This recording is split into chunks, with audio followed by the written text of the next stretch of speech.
ақылымды айналайын, қыз бала айналайын, мен өзіңнің өскен ортаңдан сен жат елге кетіп бара жатсың, ол жерде осындай болады деп ақыл айтып жатырмын да.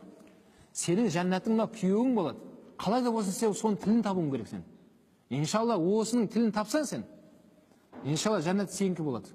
Оны пайғамбар айтты. Қайсы бір әйел адам өзінің күйеуінің разығын алатын болса, сол бәріміз ертең өлеміз. Өлім сәтінде жатқан кезде сол күйеуі әйеліне разы болып кетсе, деді, 8 жәннаттың есігі ашық болады деген да. Сөйтіп қызға айтып бол, балаға айтып жатырмын ғой, бала, демек келін айналайын. Жәннаттың кілті қайда екен десем, мына күйеуімде ғой деді. Иә, түсінікті болды ғой, иә. Енді жігітке қарап, сенің жәннаттың қайда десем, әйелің көріп жатыр ол. Мынада деп қойды, қой, ол жақта емес. Енді сіз айтып жатсыз ғой дейді да. Мен үйде айтқан жоқпын ғой, мен келінге айттым. Сенің қызметіңді қылады, сенің жәннатың қайда десем, мұны білмеймін мұнда дейді.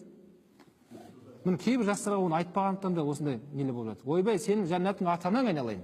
Ата-анаң